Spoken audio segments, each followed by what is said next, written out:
కర్ణాటకలో ముఖ్యమంత్రి మారబోతున్నాడు.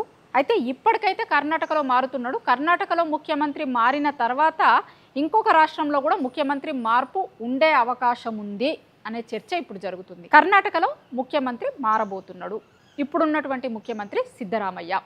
అయితే సిద్ధరామయ్యకి డీకే శివకుమార్ ఇద్దరికి మధ్యలో పంచాయతీ కర్ణాటకలో కాంగ్రెస్ పార్టీ అధికారంలోకి వచ్చిన రోజు నుంచి నడుస్తుంది. ఇప్పటికి తెగుతుంది అని అంటున్నారు. మరి తెగుతుందా లేదా అనేది రేపు సిద్ధరామయ్య రిజైన్ చేసి డీకే శివకుమార్ ముఖ్యమంత్రి కుర్చీ మీద కూర్చునేంత వరకు నమ్మకం లేదు. మామూలుగా 2023లో కర్ణాటకలో ఎన్నికలు జరిగినాయి. ఎన్నికలు జరిగిన తర్వాత ఆ రోజు కూడా ముఖ్యమంత్రి పీఠం కోసం డీకే శివకుమార్ సిద్ధరామయ్య ఇద్దరు పోటీ పడితే వాళ్ళ అధిష్టానం ఏం చెప్పిందట అంటే 2.5 ఏళ్ళు ఒకరు ముఖ్యమంత్రి, ఇంకొక 2.5 ఏళ్ళు ఇంకొకరు ముఖ్యమంత్రిగా ఉంటారు, సీఎం సీటు షేరింగ్ చేస్తాము అని చెప్పిరట. అయితే అది 2.5 ఏళ్ళు అయిపోయిన తర్వాత డీకే శివకుమార్ వర్గం బయటకు వచ్చి చెప్పడంతో జనాలకు తెలిసింది.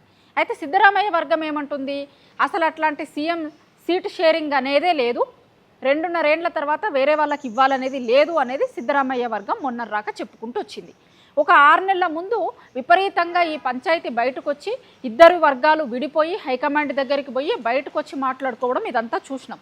అయితే అప్పుడు వాళ్ళ హైకమాండ్ మధ్యలోకి వచ్చి రాజీ చేసి 5 రాష్ట్రాల ఎన్నికలు ఉన్నాయి, ఆ ఎన్నికల తర్వాత మీ పంచాయతీ తేలుస్తాము అని చెప్పిరట.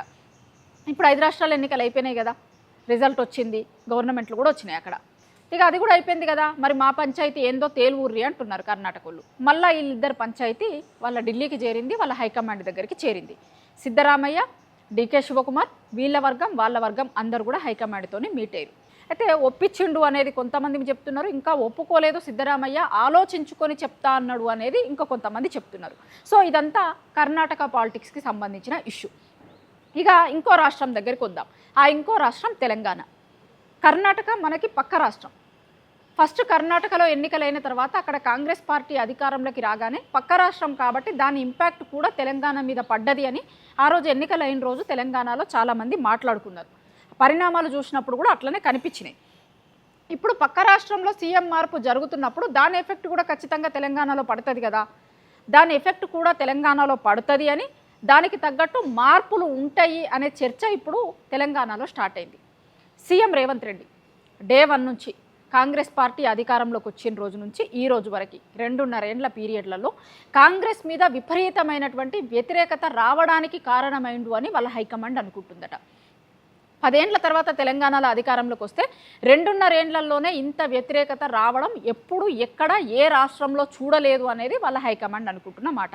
దాంతోపాటు ఈ మధ్య వరుసగా జరుగుతున్న పరిణామాలు, భూకుంభకోణాలకు సంబంధించిన ఇష్యూ కావచ్చు, రాహుల్ గాంధీ అభిప్రాయాలకు భిన్నంగా ఇక్కడ రేవంత్ రెడ్డి వ్యవహరించడం కావచ్చు, అదానీ నుంచి మొదలు పెడితే హెచ్సియు భూముల నుంచి మొదలు పెడితే నిరుద్యోగుల అంశం నుంచి మొదలు పెడితే రైతుల వరకు చాలా అంశాలలో రాహుల్ గాంధీకి వ్యతిరేకంగా పోతున్నాడు అనడంతో పాటు మొన్న నరేంద్ర మోడీ హైదరాబాద్కు వచ్చినప్పుడు నాతో పాటు రండి అని మాట్లాడిన మాటలు, బండి భగీరథ్ విషయంలో రేవంత్ రెడ్డి అనుసరించిన వైఖరి, ఇగో ఇవన్నీ కూడా కలిసి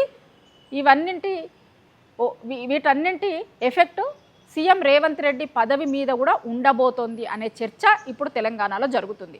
కర్ణాటకలో సీఎం మార్పు తర్వాత నెక్స్ట్ టార్గెట్ వాళ్ళ హైకమాండ్ టార్గెట్ తెలంగాణనే అవుతుంది. తెలంగాణలో కూడా ముఖ్యమంత్రి మార్పు ఉంటుంది అనే చర్చలు ఆల్రెడీ కర్ణాటకలో సీఎం మారుతుండు అనే రోజు నుంచే ఇక్కడ కూడా స్టార్ట్ అయిపోయినాయి. అయితే బరిలో ఎవరు ఉంటారు ఏంది అనేది చాలామంది రేపొద్దున వాళ్ళు ముఖ్యమంత్రిని మార్చాలి అనుకున్నప్పుడు వచ్చేటువంటి ఇష్యూస్ అవన్నీ కూడా. డిప్యూటీ సీఎం పదవిలో బట్టి విక్రమార్క ఉన్నాడు, బట్టి విక్రమార్కని తీసుకొని రావచ్చు, లేకపోతే ఇంకొకరికి ఎవరికైనా కూడా అప్పచెప్పొచ్చు. ఎందుకంటే గతంలోనే రేవంత్ రెడ్డి సీఎం అయినప్పుడే, రేవంత్ రెడ్డి కంటే ముందు గతంలో కాంగ్రెస్ పార్టీ అధికారంలోకి రావడానికి పాదయాత్ర చేయడం నుంచి మొదలు పెడితే కాంగ్రెస్ పార్టీలోనే ముందు నుంచి పార్టీని పట్టుకొని ఉన్నటువంటి బట్టికే సీఎం ఇవ్వాలి అనేటువంటి ఒపీనియన్ కూడా కాంగ్రెస్ పార్టీలో చాలా వచ్చింది. కానీ ఆ రోజు అప్పుడు ఉన్నటువంటి ఈక్వేషన్స్ ప్రకారం రేవంత్ రెడ్డికి ఇచ్చారు. కాబట్టి ఇప్పుడు ఒకవేళ ముఖ్యమంత్రి మార్పు చేస్తే కనుక బట్టి కూడా రేస్లో ఉంటాడు.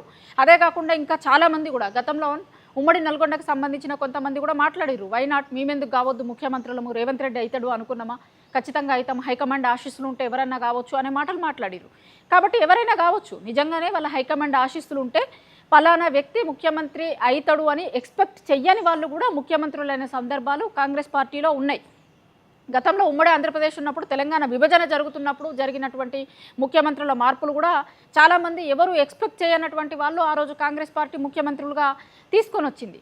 సో ఇప్పుడు కూడా తెలంగాణలో అట్లాంటి పరిస్థితులు ఉండే అవకాశం ఖచ్చితంగా ఉంటుంది. హైకమాండ్ వాళ్ళకి లాయల్గా ఉన్నటువంటి వ్యక్తుల్ని, వాళ్ళకి పార్టీకి ముందు నుంచి ఉన్నటువంటి వ్యక్తుల్ని పరిగణలోకి తీసుకుంటే కనుక చాలామంది ఆ సంఖ్య ఎక్కువ ఉంటుంది కాంగ్రెస్ పార్టీలో. ఇప్పుడు కర్ణాటకలో ముఖ్యమంత్రి మార్పు తర్వాత తెలంగాణలో ముఖ్యమంత్రి మార్పు ఉండబోతోందా, ఉంటుంది అనే చర్చనే ఎక్కువ జరుగుతుంది. సరే, ఆ చర్చ వచ్చినప్పుడు మారుద్దాం అనుకున్నప్పుడు బరిలో ఎవరు ఉంటారు, ఎవరు నిలుస్తారు, ఎవరు సీఎం అవుతారు అనేది చూడాల్సి ఉంటుంది. కానీ ఖచ్చితంగా కర్ణాటకలో మార్పు తర్వాత ఆ ఎఫెక్ట్ తెలంగాణ మీద కూడా ఉంటుంది. తెలంగాణలో కూడా ఇప్పటికిప్పుడే ముఖ్యమంత్రి మార్పు చేయకపోయినా ఫ్యూచర్లోనైనా ఖచ్చితంగా ఈ 5 ఏళ్ల పదవి కాలంలో ముఖ్యమంత్రి మార్పు ఉంటుంది అనేటువంటిదే కాంగ్రెస్ పార్టీలో ఉన్నటువంటి చాలామంది మెజారిటీ నాయకులు అనుకుంటున్నారు.